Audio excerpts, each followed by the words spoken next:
Vean un tráiler.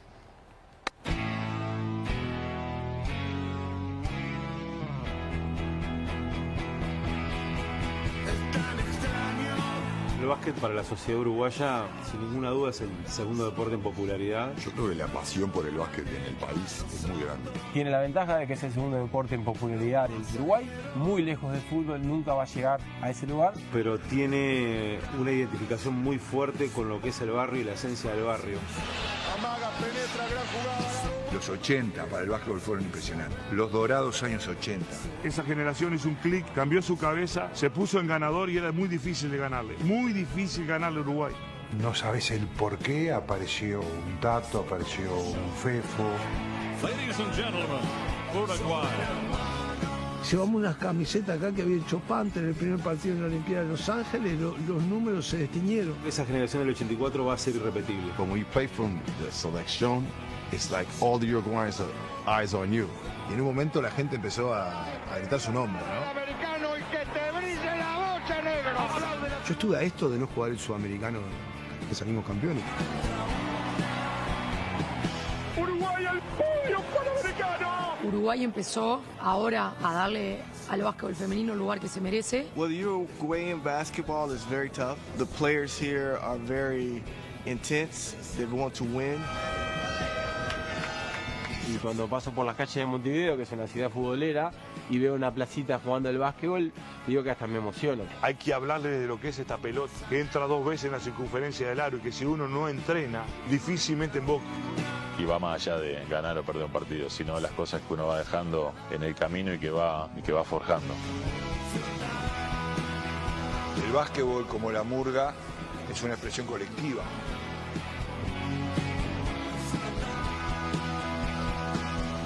Terminaba la práctica, era 1 hora y media mínimo de quedarte en la cantina. Podrás no verte por un rato, pero cuando te juntás es como si hubieras estado ayer. El básquetbol es mi vida.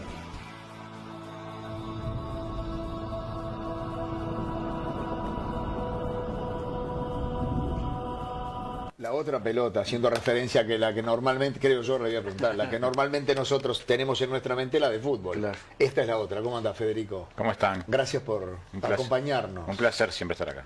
Hay algo que me acabo de enterar. ¿Es verdad que una pelota entra 2 veces en el aro? En la circunferencia era. Sí. Sí. O sea, ¿pueden entrar 2 pelotas a la vez? Bueno, tendría que traer un técnico, un físico, matemático. No pero creo. está dicho ahí por el gran Fefo Ruiz, Sí, exacto. que si hay un tirador en el básquetbol uruguayo que debe saber, es él. Así que Fue uno de los mayores, ¿no? De los más grandes. No, los no más. importa. Después vamos a averiguar eso. Yo creo que no. No. Creo que no, porque debiera ser así el aro. Bueno, capaz que es. Bambi, ¿vos qué sabés de eso? capaz que quiso decir el radio, ¿no? El Entra diámetro. 2 veces. Habría que ver el diámetro, ¿no? Sí. Los 2 Claro, diámetros sumados con claro. la circunferencia. Sí. Claro. Bueno, ¿cómo se te ocurrió esto, Fede? Bueno, es un trabajo de muchos años de intentar a través de, por lo pronto, podría decirte que es un poco curiosidad, es un poco también inquietud, esa beta periodística heredada de mi padre, ¿no? Y algunas otras cosas. Contale a la gente que era tu padre. Periodista de la vieja guardia de periodistas del diario País, de la redacción, ¿no? Con las máquinas a escribir y los partes policiales. Los cigarros quemando, quemando mesas. Con la mesa de redacción tirando las sábanas y los titulares y sacando, ¿no?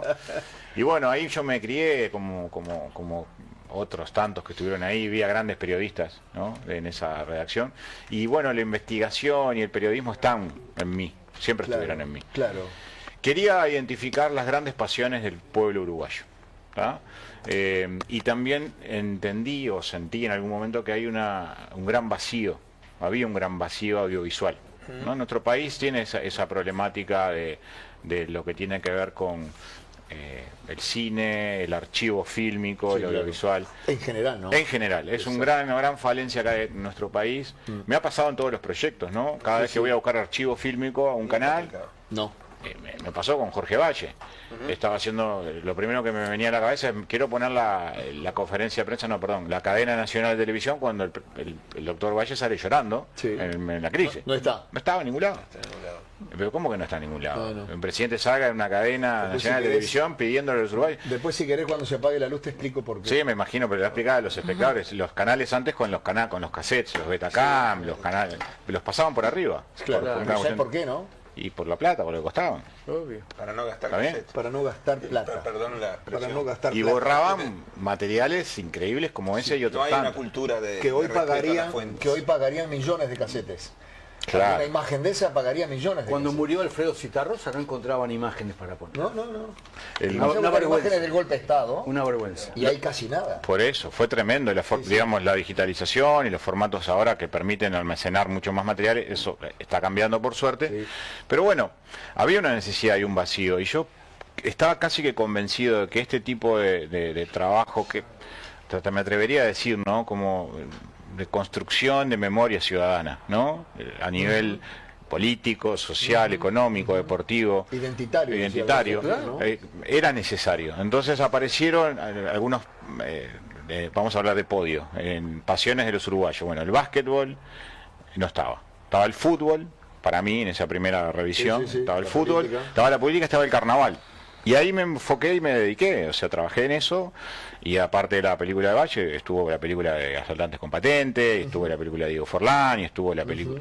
Hubo proyectos que llevaron ese lugar. Algunos coyunturales como el del Greg Mortimer. Greg Mortimer, que nos atravesó a todos por el tema de la pandemia y las cuestiones que ocurrieron en el mundo y en nuestro país. Cuando finalicé ese proceso sentí que había sido injusto con el básquetbol. Porque si bien es el segundo deporte en popularidad en nuestro país, vamos a hablar de los montevideanos, esto se da en todo el país. En el litoral se juega más al básquetbol que al fútbol. No sé si mucha gente sabe eso. Hay más canchas de básquetbol que de fútbol, hay 20 equipos de básquetbol en Paysandú, en Salto, en Soriano, frente a lo que es el litoral argentino, y hay muchos más niños en las escuelas y en las plazas jugando al básquet. Esos son los deportes que se juegan ahí, ¿no? Y en Montevideo hay una cuestión que tiene que ver con los clubes de barrio. Yo me vi en muchos barrios de Montevideo y cada barrio de Montevideo tiene su club. Lógico. Y cada club identifica los colores de ese barrio y el sentido de pertenencia.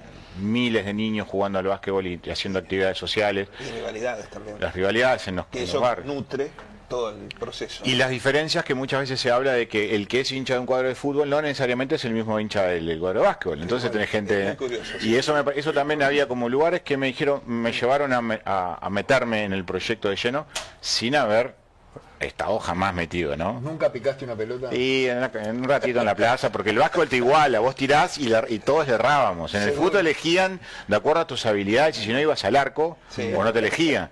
Cuando íbamos con la otra pelota, con la del básquetbol, que lleva la otra pelota y la traíamos y quedaba ahí, a veces nos íbamos a tirar a la placita cuando no había espacio, no había lugar, y todos tirábamos y todos éramos parte de algo, ¿no? Que lo dice ahí alguno de los protagonistas. Tirar como parte de como metáfora de la vida, tirar al aro, intentarlo, tirar, intentar, ¿no?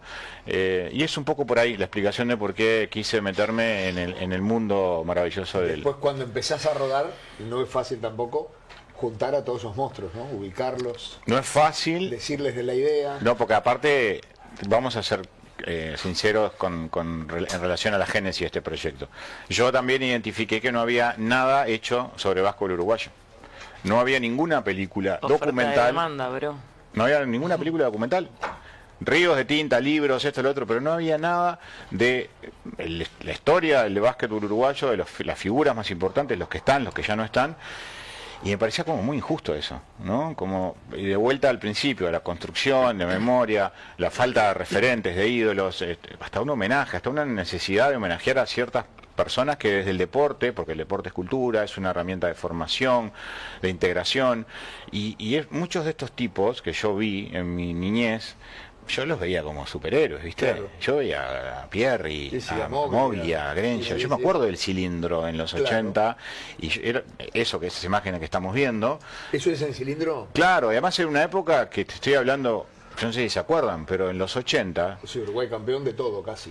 Pero no de fútbol. No. Éramos los que no íbamos a los mundiales. No fuimos en el 78, no fuimos en el 82. Hubo 10 años que el fútbol, y en contexto de dictadura, más complejo todavía, lo que le daba alegría al pueblo uruguayo era el básquetbol. Campeón sudamericanos en el cilindro en el 80, campeón sudamericano en el cilindro de nuevo juveniles en el 81, una explosión del básquetbol. Peñarol campeón sudamericano, 82, equipazo de Peñarol, Bohemios con Tato y con Peinado, las grandes batallas entre Bohemios y Peñarol, Nacional y Peñarol, Bohemios y Nacional, finales consecutivas. Entonces eso era importante. Bueno, eso que estamos viendo en el 84, las Olimpiadas, sextos en la Olimpiada. Reagan presidente, ¿no? Estados Unidos, lo veíamos ahí recién. Y eso es, claro, Reagan, presidente de Estados Unidos. Y bueno, eso es un poco, digamos, el hilo conductor de la película, ¿no? El otro deporte en popularidad de nuestro país, pero con un arraigo a nivel barrial y popular, y con una decena de miles de gurises todos los años que se forman adentro de los clubes, independientemente de los resultados finales de ese proceso, porque no salen de ahí todos jugadores de básquetbol, se forman como personas, como ciudadanos, como amigos, como familia. No, es una escuela espectacular. Yo tuve la suerte, mira, veo estas escenas y me emociona, yo tuve la suerte de jugar con algunos de esos cracks y contra de esos cracks algunos, jugando en el viejo y querido Sporting. Antes que se fusionara con el Sí, en aquel momento Sporting lo presidía Damiani. Sí, sí. El equipo que trajo el primer extranjero aquí, que era el panameño Rivas, el mago Rivas. Y ahí que estoy hablando de Atilio Caneiro, Víctor Hernández. Una época además que Omar Arrestia. Y bueno, y en los otros equipos estaba Poyé, en Tabaré, Gadea, en Atenas. Conocía a Oscar Moglia. La explosión de los americanos en los 80. Y después la explosión de los americanos 80. Que puso el básquetbol en primera plana, porque televisión de por medio, sponsors, ante la ausencia del fútbol, ¿no? Por lo que contaba recién, se empezó a mirar el básquet. Entonces el básquet pasó a ser la Liga Uruguaya en los 80, pasó a ser la liga más importante de Sudamérica. Porque estaban los americanos viniendo, era una novedad, y porque todo lo que estaba sucediendo a nivel de expectativa, de la afición y crecimiento, generó un boom, ¿no? Que después, bueno... Y lo que vos decís que muchos no saben, porque acá se habla siempre del fútbol, del baby fútbol, lo que es esta cantidad de chiquilines, yo que crecí en los menores y después en los juveniles de Sporting, es una experiencia fabulosa, ¿no? Que recorríamos todas las canchas, todos los barrios del Uruguay, viste, Verdirrojo en el Cerro, Tabaré aquí, Estocolmo, en escuela de formación, escuela de vida, con grandes técnicos que tenían esas y hoy sigue existiendo. Mi nieto sigue yendo a aprender básquetbol a Trubil, y vos ves la cantidad de chiquilines, tiene 10 años, que se enganchan con este deporte que tiene esa característica. 2 pelotas entran en el aro. ¿Sí? Sí.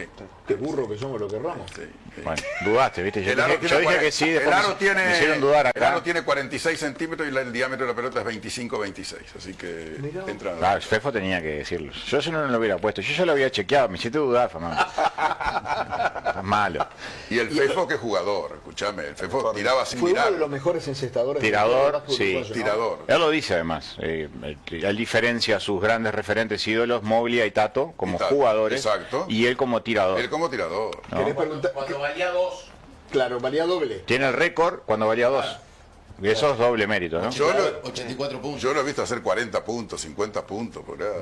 Hay otro fenómeno además que estaba pensando yo ahora. Todos de fútbol sabemos del 30, del 24, de básquetbol arrancamos de cuando dice Tomás para acá, ¿no?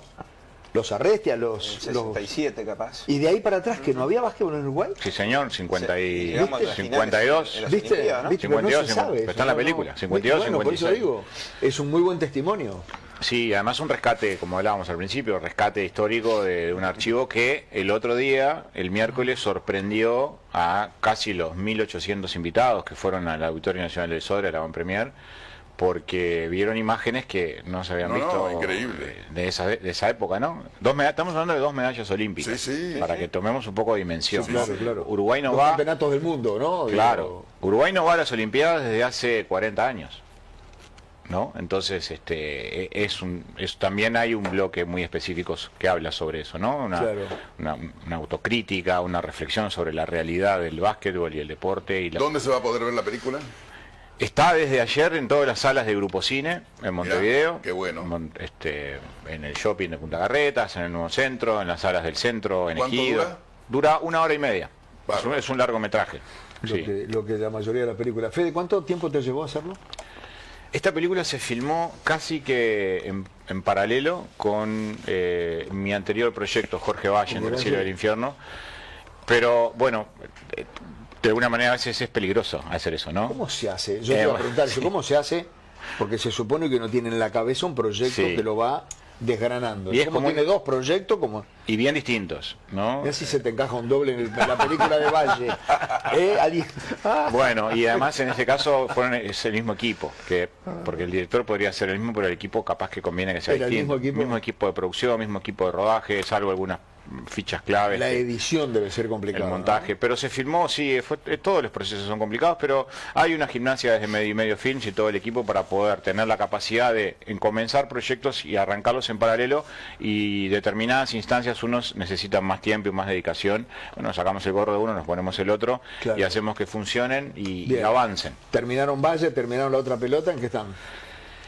Si es que se puede. Sí, cómo no se va a poder. Estamos estrenando en el mes de noviembre Emoción a cielo abierto, que son los 80 años del Teatro de Verano, que se cumplieron el año pasado, ¿no? Y que de alguna manera pretenden mostrar en retrospectiva no únicamente una revisión musical ni del carnaval tampoco, porque es una boca abierta de la cultura de la ciudad, mirando la ciudad de Montevideo, donde ha pasado desde la lírica hasta pasando por el templo del rock, como lo dicen muchos, el tropical, el carnaval, pero la película atraviesa, digamos, los cuatro, desde el punto de vista argumental, narrativo, las 4 grandes reformas que sufrió el Teatro de Verano, ¿no? Desde la cúpula que se instaló, que salió de la exposición que se hacía en el cilindro, hasta las otras 3 reformas arquitectónicas, hasta la última, y a partir de esa narrativa o visión más amplia de lo que es el espacio, empezamos a insertar las historias de lo que pasó allá adentro durante tantos años.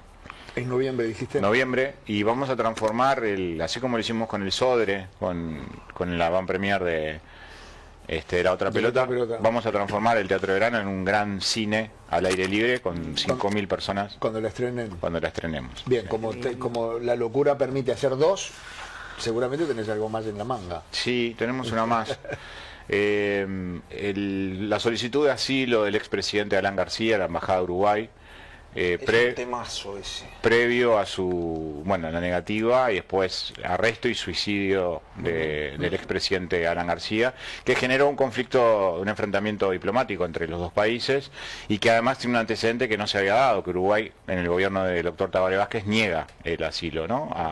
Después de una semana de discusiones. Porque entiende que no es un pedido de asilo político. Exacto. Sino que termina siendo...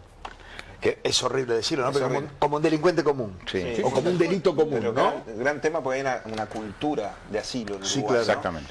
Que tenemos un gran respeto internacional por eso. Entonces viene muy bien estos temas, ¿no? Claro. Digo. Qué complicado, Federico. Lindo. No, sí, lindo, pero... Digo, tenés que pisar con pies de plomo, ¿no? Bueno, hay por la complejidad del tema, por la seriedad. Es que hay una razón. Porque sigue habiendo relaciones entre Uruguay y Perú. Lo que sucede es que es una continuidad de un proyecto ya realizado hace 6 años atrás, que se llama Rehenes, que fue la toma de la embajada de Japón en Lima. Qué tema. Que Bocalandro. Claro, estaba Tabaré Bocalandro, embajador de Uruguay. No sé si recuerdan, el año 96, 400 rehenes. En Navidad se produce el asalto, el grupo terrorista MRTA, porque no fue Sendero Luminoso, fue MRTA, liberan a 300 y pico y quedan 72 rehenes, entre ellos el embajador de Uruguay, y el secuestro se prolonga durante 4 meses. Ese es el secuestro masivo más largo de la historia, transmitido en vivo e indirecto por todas las señales del mundo que se apostaron ahí. En la puerta de la embajada. Y el desenlace fue, el que todos conocieron, ¿no? El asalto a la embajada y la muerte de los 16 terroristas y algunos rehenes que estaban ahí. El vínculo que quedó a partir de ese proyecto me llevó también de nuevo a querer meterme con porque hubo una ruptura diplomática también en esa época, porque Sanguinetti negocia Perdón, yo voy a decir lo que la película dice. Sanguinetti dice que no, negocia, y el gobierno peruano en ese momento dice que sí, a través de su canciller, Francisco Tudela, mano derecha de Fujimori. Hay una controversia que está en la película. Yo entrevisto al doctor Sanguinetti y él sostiene hasta el día de hoy, escribe una editorial al respecto, de que no negoció la liberación del embajador de Uruguay por la liberación de 2 terroristas emerretistas que estaban en Uruguay detenidos. Y bueno, ese conflicto está todavía latente en otro episodio, mucho más adelante, y bueno, quise también tomarlo. Me encontré justo hace poco con el embajador Bocalando y recordábamos eso. Yo hice una parte de la cobertura de esa... ¿Allá en Lima? Sí, allá en Lima. Así que me hizo acordar... Lo encontré ahora hace poco, está retirado ya de la diplomacia. Esta controversia que dejás patente en esa película me hizo acordar la controversia que dejás patente en la película de Valle, sobre qué tal apoyo recibió del Frente Valle a la hora de tomar alguna decisión. Bueno, como está también esa disyuntiva con la infidencia, ¿no? Está con la infidencia, está con el apoyo que en la ruptura de la coalición, en la salida del gobierno previo a la crisis. Sí, pues hay, está bien. Siempre el espectador tiene que tener la posibilidad de poder dirimir. Vos sabés que...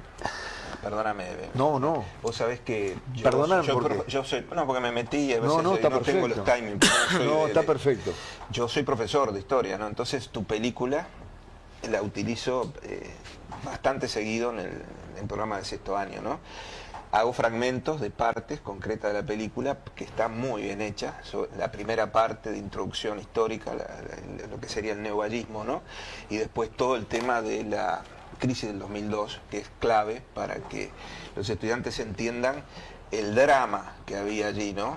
Y que vean, por otro lado, que un presidente, más allá del error o el acierto, el sufrimiento interno en una visión concreta de salida de una crisis brutal, ¿no? Eso te agradezco en definitiva que hayas hecho ese trabajo porque ayuda, colabora. No, y yo te agradezco a vos porque es una de las cosas que más satisfacciones me dio, Miguel, porque muchos docentes y rectores de universidades públicas y privadas y los que están en áreas académicas, en diferentes centros de estudio, me han dicho esto. Y qué cosa más linda, ¿no? Que algo que pasó hace tantos años y adolescentes y jóvenes que no lo vivieron, que lo escucharon y lo tuvieron que sufrir por lo que sufrieron sus padres, puedan tener este material de archivo, ¿no? Lo hablamos al principio también, ¿no? La necesidad de poner a disposición de esto de las generaciones y revisar también. Y además la película recorre casi 70 años de historia política en nuestro país. Excelente. Y no pasa de un plumazo, se detiene donde se tiene que detener y da una reseña que creo que también en ese sentido fue importante y a mí eso me llena de alegría. La palabra infidencia, que se usa poco, se dijo por primera vez en Uruguay, la dijo el periodista Alberto Astesiano, en Tomándole el pulso a la República con Omar de Feo, en Radio Carga. Ahí escuché por primera vez la palabra infidencia, que no es una palabra muy utilizada y no se utilizó pero es una linda palabra. Es una palabra muy linda y me gusta, pero no se usa, así que la infidencia. Y otra toma que hay de don Luis tomando mate, que hoy hace una referencia del mate, ¿no? Y nuestra idiosincrasia, ¿no? O sea que un presidente que uno a veces lo pone con una distancia tomando mate, ¿no? Así que bueno, muchas gracias. Muchas gracias. ¿Es fácil hacer cine en Uruguay? ¿Fede, el Estado acompaña, ayuda, pone palos en la rueda? Bueno, la verdad, Sí, no, yo lo he dicho, no se me cae ni un anillo, ni se me pone la cara roja. Yo vivo el cine desde hace ya muchos años, ¿no? Trabajo de esto. Trabaja mucha gente conmigo, que son una cantidad de personas que trabajan y viven del área audiovisual. Sé que como en cualquier área no es fácil, pero hay herramientas del Estado, como lo que está hace algunos años haciendo la CAU, la Agencia del Cine y del Audiovisual, a través del programa PUA, por sus siglas, Programa Uruguay Audiovisual, que financia proyectos audiovisuales. Yo nunca dependí del Estado. Yo creo siempre que hay que tratar de buscar un equilibrio, entonces los proyectos audiovisuales que yo desarrollo, primero invierto yo, ¿no? Como digamos, primer paso, ¿no? Me parece fundamental creer en el proyecto, tratar de tener la posibilidad de que tu equipo también crea y te acompañe en esa aventura, y después buscar un equilibrio entre el sector público y el sector privado, ¿no? Porque si hay alguna coyuntura, ahora hay un problema, ¿no?, social, económico mundial con lo de Trump, y van a empezar a cortar todo. Lo primero que se corta es la publicidad, la cultura, etcétera, etcétera, ¿no? Entonces hay que tener alternativas en ese sentido, y el sector privado lo es a veces, y a veces es el sector público. Y bueno, yo creo que sí, hay mucha gente que vive de esto, desde el cine, de la publicidad, de los contenidos audiovisuales, las universidades privadas, la ORT, la UM, la UDE y algunas otras, están reformando sus carreras porque no les dan abasto la cantidad de chiquilines que se están inscribiendo para las carreras de licenciado en comunicación, en audiovisual, en un montón de aspectos. Se está se está volcando al mercado una cantidad de gurises muy preparados, como nunca antes. ¿No? Antes, viste, te decían, vas a estudiar cine, voy a estudiar cine, papá. No, te vas a morir. Hoy es como algo que está... Hoy es una carrera más. Es una carrera más. La ORT, que ahora yo estoy dando clases justamente de video podcast, cambió, no es más de periodismo la carrera, es periodismo y creación de contenido. Claro. O sea, ya te meten la parte audiovisual, aunque hagas periodismo. Y además se amplió mucho más porque tenemos un montón de formatos nuevos que están hoy sobre la mesa y que están cambiando, y la velocidad de lo que está ocurriendo también necesita que haya un ayornamiento, ¿no?, desde las instituciones hacia lo que está pasando, y mucha gente se está volcando al mercado audiovisual, y hay muchos chicos jóvenes que están haciendo películas con celulares y con herramientas divinas. Han logrado cambiar también, creo yo, la mentalidad del uruguayo a la hora de sentarse a ver cine. Porque las primeras películas de los uruguayos, la gente iba con un papel y un lápiz para anotar los errores. ¿Sí? Pues decía, vos, mil casos conozco. Sí, bueno, y con el tiempo hemos ido naturalizando que hay buen cine uruguayo. Sí, claro. Por supuesto. Buen cine uruguayo. Sí, en lo personal, a mí me gusta implementar en mis proyectos audiovisuales, los que tengo la oportunidad de dirigir en el área documental, ciertos elementos quizás que incorporo de la ficción, ¿no? Ficcionar alguna cosa, como Greg Mortimer, ¿no? Greg Mortimer se ficciona lo que estaba viviendo a bordo la tripulación y los pasajeros, porque era imposible tener ese material. Entonces vamos a animarnos a ficcionar, claro, intentar tener la atención del espectador, la musicalidad. Por ejemplo, La Otra Pelota, la música es de Taylor's Problems, ¿no? Ahí conectás directamente con otro público a través de la música, de la banda sonora de la película, claro. Y además se los invita a componer desde la tímbrica de esa canción todo el resto de la banda sonora.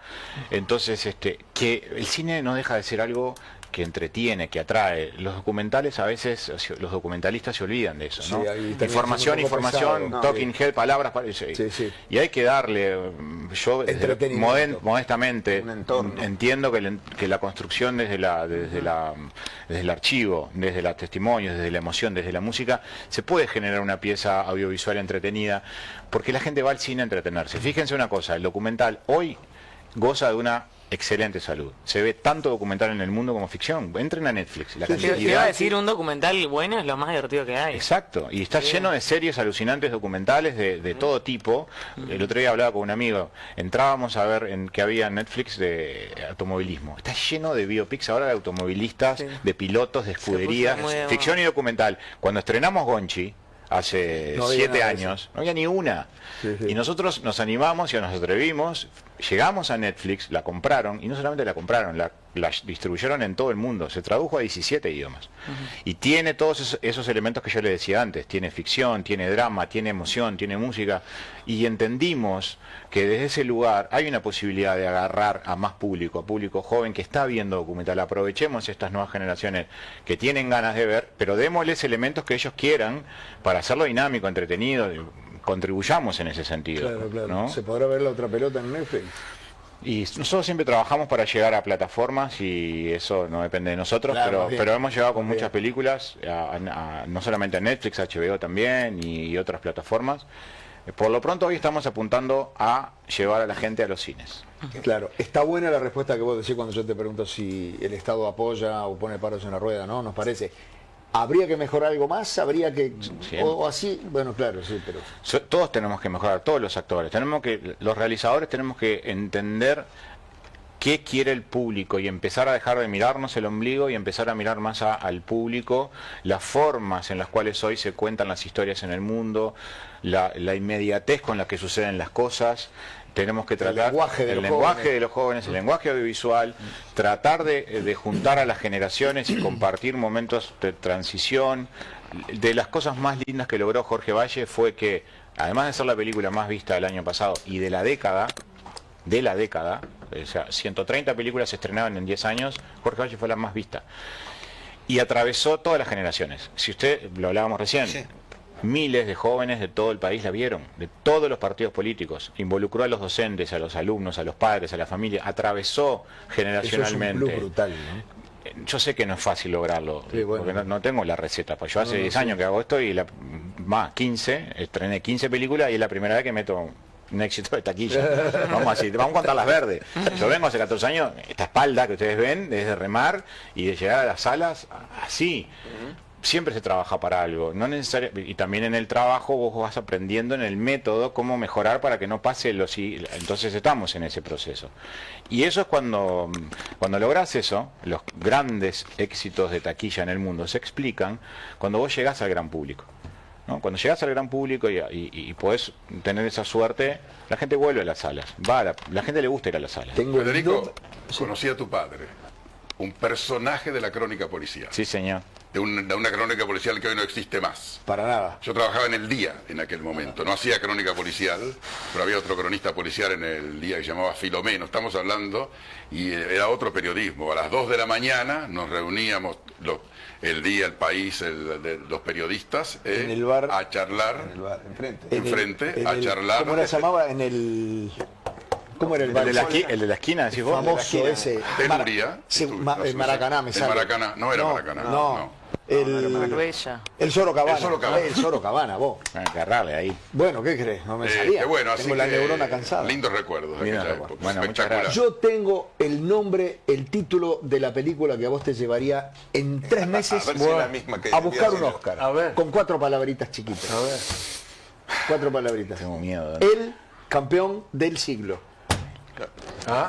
Yo le iba a sugerir el decanato como aspecto social en la construcción de la idiosincrasia uruguaya. Él se pone re contento cuando le hablamos de este tipo de cosas en 2 colores. No hay como, se saca el micrófono, no tiene, prestale el cuchillo ese, así se...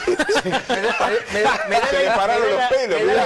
la impresión que no le cayó simpático. Nada, yo lo conozco por eso. Otra película, ¿Qué? El Quiqueño. Está bueno, está peor, ahora sí dale el cuchillo este. Pero me sentaron en... Estás rodeado. Estoy rodeado. ¿Te gusta el fútbol? Dale, Peñarol. Viva, sí, dale. Ya saben que siempre es 5-1. El único es Bambino, que más o menos tira para otro cuadro, que es Liverpool. Pero los demás... ¿Bambino, algún mensaje para Fede? Hay muchos mensajes, sí. Tirame uno, Bambino, para salir de este momento. Para salir del paso. Porque se me va la vaina, no quiero decir nada. Dice, bueno, acá por ejemplo que no pudieron, mira, dice, busca, lamentablemente en June no pudimos ver la película de Jorge Valle, me hubiera encantado. Soy Luz. Para Luz, te voy a contestar a Luz, Dale. Bambino. Dale. Luz y todos los que quieran ver la película de Valle, está liberada, amigos, la pueden ver, está en YouTube. Nosotros trabajamos para hacer cine para la gente. No podemos guardar una película en un cajón. Buena información. Está, porque no solamente está la de Jorge Valle, sino que está la de Greg Mortimer, La Fábula del Escorpión, la de Cordera, bueno, todas las películas que he hecho en los últimos años están liberadas. Vieron que las teles ahora vos ponés YouTube y tenés la posibilidad de verlo en la tele. Bueno, pongan YouTube en la tele y pongan Jorge Valle película y la pueden ver ahí en cualquier parte del país y del mundo. Recomendable. Muy buena noticia. Totalmente recomendable de verdad para los veteranos que, sabés que yo vi colegas que ya murieron y me sacudieron en el momento en el cine. Fue como, mirá, no me acordaba de este loco que murió hace como 15... Y mirá, ves un montón mirá, ahí tenés. Mirá, el contador Vención. Mira, ahí la están pasando en YouTube directamente. Sí. Seguro, mirá que bien acá el editor. Bueno, tenemos un bar allá arriba que anda volando. Danilo Astori, ¿no? Dieguito, que es un fenómeno. Sí. Última entrevista, yo lo he dicho esto ya, la última entrevista antes del fallecimiento del contador Danilo Astori fue con nosotros para la película. Unas semanas antes. La voz bastante complicada. Atrás es Operti, ¿no? Atrás está Operti. El narrador. Él es el que lleva el hilo de la película. Gerardo Caetano. Ahí está uno de los que no están tan bien. La fiebre aftosa. Carlos Steneri también. Esa es la época de la fiebre aftosa cuando se mataban a los animales. Rifle sanitario, ¿verdad? Sí, señor. Esto es uno de los puntos más importantes de la película porque conmueve mucho a quienes lo vivimos de cerca, ¿no? Sí, sí. Que fue una tremenda crisis, ¿no? No llegó a ser como la pandemia, pero al Uruguay lo afectó. Bueno, mucho. ahí el televidente que escribió ya tiene el dato y los otros Ahí también. está, perfecto. Gabriel de 33 también elogia lo que es la entrevista y el tema de la película nueva, así que muchas gracias a todos. Son varios. Arriba la producción audiovisual, dice el 504, dice, me encanta, arriba la producción, felicitaciones Federico, después el 605 también va por el mismo tema. Así que todos son comentarios muy buenos respecto no solamente a esta película que estamos observando en pantalla de Jorge Valle, sino también a lo último, La otra pelota. Muy bien. Gracias, Fede, por haber venido. Un placer. Y no puedo decir nada de la ¿Podés? mesa carbonera que Sí, me tocó. podés, No, porque- sí. Esta es tu gran oportunidad. No, ¿para qué me acomodo? Voy a aprovechar que debe estar Flavio mirando, porque está buscando presidente. Entonces, Persman debe estar. Entrenador está buscando. Debe estar buscando entrenador. ¿A quién querés como ¿verdad? técnico? No, Está yo libre, no voy a libre, no voy a dar nombres. Está libre. JR tiene que no, ser. no. JR no lo quiere, no sé por qué. Está libre Una ¿cómo parte se llama? no, otra parte sí. El que era técnico de un cuadro argentino que echaron ayer. ¿Estás hablando de Cacique Medina? Cacique Medina, está libre. Tiene pinta No, ya dijo que no. Ya dijo, ¿Dijo que ya no? dijo que no. Perfecto. Hay un problema que me gustaría que vos dijeras por qué, si sabes. ¿Por qué ningún técnico quiere agarrar Nacional? Por la misma razón que hace un tiempo no muy lejano, Ojo, ¿qué pasa eso? nadie quería agarrar a Peñarol. Estamos hablando de Nacional, siempre lo mismo. Lo que- Terminamos hablando de No se Peñarol. puede. Si No se puede. soltamos nosotros, no Uno puede tiene que hablar. hablar del otro. Estamos hablando de Nacional. Muy bien. Yo quiero decir que hace muy poco, pasa que el hincha de Peñarol tiene memoria muy corta. Bueno. Pasan Pero de- hablamos de Nacional. yo quiero decir, ahora es mi momento. Pasan de ser el campeón intergaláctico a prender fuego todo en cuestión de 2 meses. Sí, señor. Se olvidan rápidamente de las cosas. Pasa siempre. Como que se olvidan que hace poco tiempo ustedes no conseguían técnicos, nadie los atendía. No está pasando a nosotros, esto es así. ¿Cuál te gustaría? ¿Te gusta Carrasco? No quisiera a Carrasco, lo quiero mucho, Pero no del pero, técnico. Es complicado. pero es complicado. La próxima película tiene que ser Palma. La próxima película sí podría ser, pero ¿De bueno. qué te parece? Escúchame. Bueno, Bueno. el Bambino está, Generador de el Bambino está millones pensando y igual que campeón. Trump. Money, money, money. Gracias, Fede. Gracias, un placer. Y suerte en todo lo que encares. Vayan al cine a verla. Sí, señor.